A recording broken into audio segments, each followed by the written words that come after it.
શ્રી વલ્લભાધીશ ગિરિરાજ ધરણ શ્યામ સુંદર શિયાને મહારાણી કી જય. શ્રી ગુસાઈજી પરમ દયાળ કી શ્રી ગોકુલ નાથ કી જય. દાવ દયાળ કી જય. શ્રી નવનીત પ્રિયા લાલ કી જય. अपने माथे બિરાજતા સેવ્ય સ્વરૂપ કી જય. બધાય વૈષ્ણવને જાજા કરીને જય શ્રી જય શ્રી કૃષ્ણ. ગ્રીષ્મ ઋતુ, ઠાકોરજીને બધાય શીતળ ઉપચાર. આજે સવારે લૌકિક કામે આપણા ખેતરે ગયા 6 વાગે, ભલે 8 વાગે આવી ગયા, પણ મોર ને પોપટ ને કોયલ ને પછી ઓલું એક શું જુદી જાતનું પક્ષી હતું ને, બહુ સરસ હતું, એ હવે નામ નથી આવડતું, ખેતરમાં બધાય. તો મનમાં એ જ વિચાર આવ્યો, ખેતર ઠાકોરજીનું નામ અમારું આપ્યું માલિક, પણ રહે છે તો ઓલો જે બધું કામ કરે છે એ. તો આ બધું જ ઠાકોરજીનું, બધું જ એણે બનાવ્યું. પણ જે બોલો રહીએ છે માણસ, એમ આપણે રહીએ છીએ, પણ અત્યારે માલિક કોણ બની બેઠું છે? આપણે. હવે એણે આધાર કાર્ડ બનાવ્યું, એડ્રેસ આપ્યું, તો એ ખેતર કોનું? આપણું, આપણા ઠાકોરજીનું. તો એડ્રેસ કોનું આવે છે? એનું આવે ને. તો એ જ વિચાર આવ્યો કે પણ છતાંય આપણે ગયા એટલે કેવું, એણે આમ ખાટલા પાથરી દીધા અને ગાદલા નાખી દીધા અને બધુંય. એ સમજે છે કે મૂળ માલિક કોણ છે, પણ આપણે નથી સમજતા કે મૂળ માલિક કોણ છે એમ. આ બધાના માલિક એક જ છે, આપણા ઠાકોરજી. ગરમી દિવસે દિવસે આમ ઘટતી જાય છે, પણ આમ જોવા જાય તો ઘરમાં એસી વિના 1 સેકન્ડ નથી રહેવાતું. ત્યારે એને પૂછ્યું કે તમે શું કરો છો? તો એણે શું જવાબ આપ્યો? અમે તો 10 વાગે ખાઈ પી નવરા થઈને લીમડીએ વયા જઈએ. એટલે મેં કીધું લીમડીએ?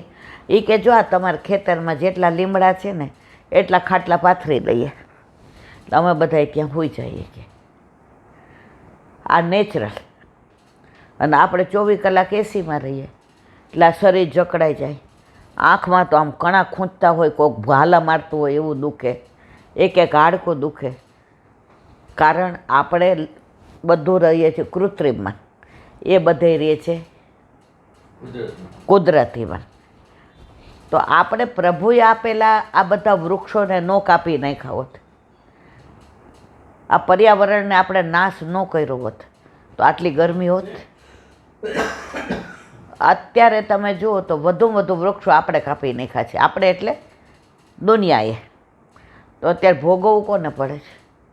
વધુમાં વધુ પ્લાસ્ટિકનો ઉપયોગ આપણે કરીએ છીએ, તો ભોગવવું કોને પડે છે?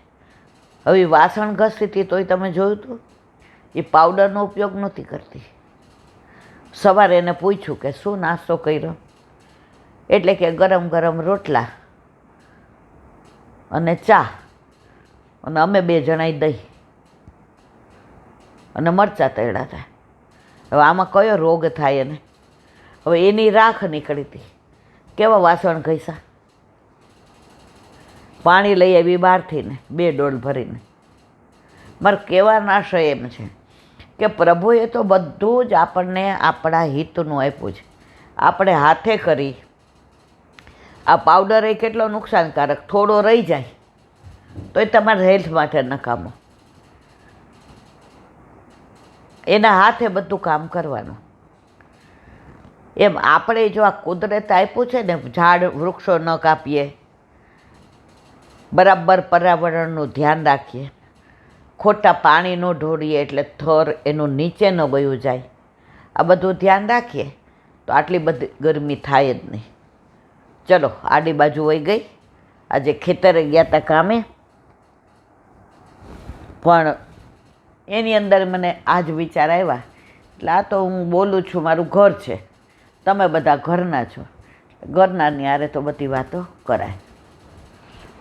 હવે એક નાની વાત નહીં કહું આજે પાછું સવારે ગયા હતા એના અનુસંધાનમાં જ બહાર જવાનું છે, એટલે ખાલી એક સુંદર વાત કરીશ.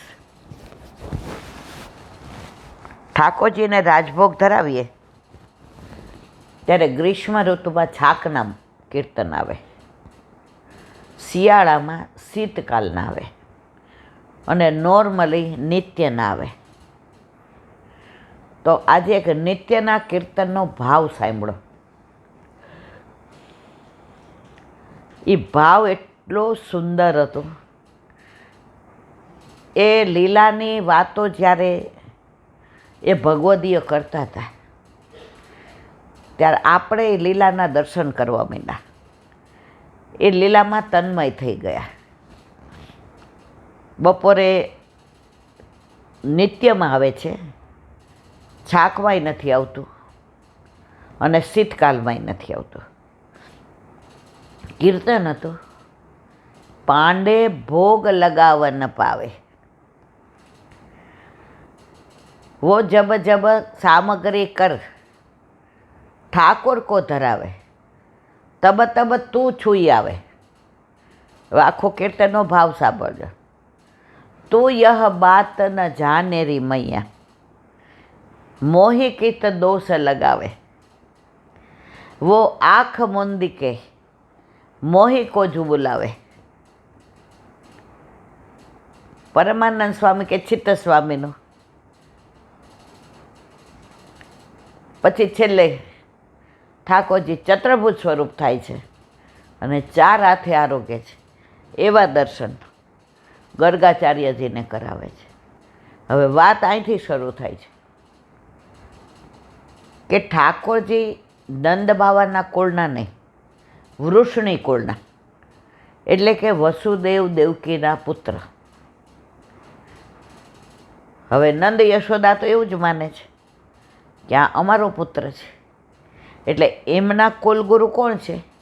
સાંડિલ્ય ઋષિ, જેનો દીકરો મધુમંગલ. હવે પહેલાંના જમાનામાં નામકરણ વિધિ થતી તો ગુરુ આવે.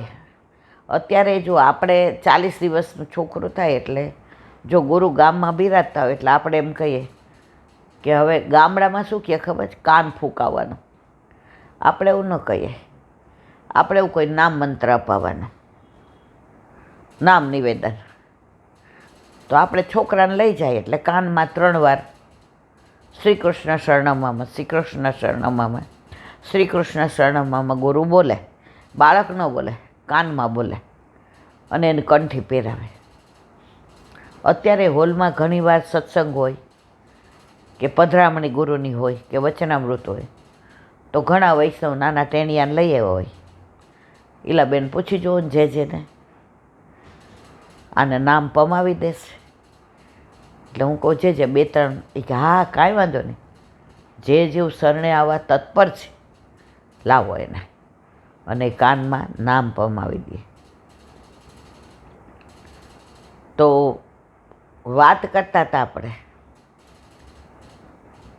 ઠાકોરજીનું નામ. હવે સાંડિલ્ય ઋષિ ન પાડે, કારણ એ નંદ બાવાના કુળના નહોતા. હતા કયા કુળના? વૃષણી કુળના, વસુદેવ દેવકીના. એટલે વસુદેવજીએ ગર્ગાચાર્યજીને કહ્યું કે તમે ગોકુળ જઈ અને મારા લાલાનું નામ પાડી આવો. હવે ગર્ગાચાર્યજી આવ્યા, નંદ બાવા રાજી થયા. એ કે તમારું લાલાનું નામ પાડ્યું? એ કે ના, હજી નથી પાડ્યું. એ કે હું પાડી દઉં. એ કે અમારે તો આનંદ થઈ ગયો, આટલા મોટા ઋષિ અમારા પુત્રનું નામ પાડે એમ કે.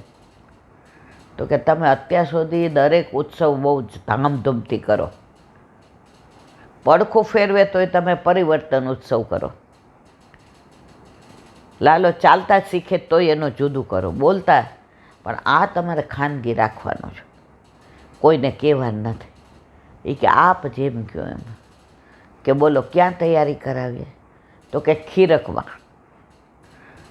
તો તો એ ભગવતે એવું બોલ્યા કે આપણા બાળક 5 વર્ષનું થાય ને, જો પહેલાંની વાત છે, અત્યારની વાત નથી. પહેલાં તો દરેકના ઘરે ગાય હતી, કોઈ ઘર ગાય વિના બાકી નહોતું. એટલે પહેલાં તમે જુઓ, આટલી મારામારી, આટલો ગુસ્સો, એક પાર્કિંગ ઘર પાસે થયું હોય તો એકબીજાને રેસી નાખવાના. પહેલાં ગાયનું દૂધ પીવામાં આવતું, ગાયનું દૂધ મેળવવામાં આવે, ગાયના દૂધનું માખણ, ગાયનું ઘી, ગૌમૂત્ર, ગાયનું છાણ.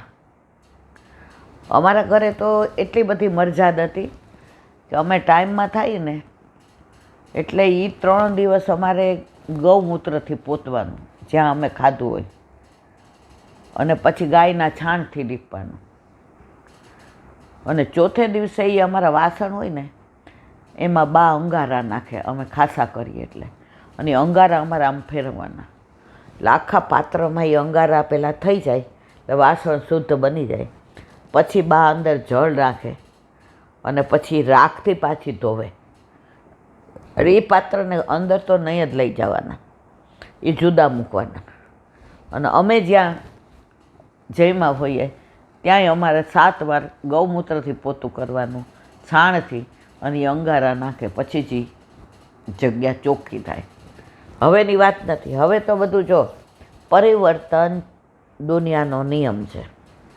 તો ગર્ગાચાર્યજીએ કીધું કે યશોદા, રોહિણી, તમે 2 બાળકને લઈને ખીરક માવો, પણ તમે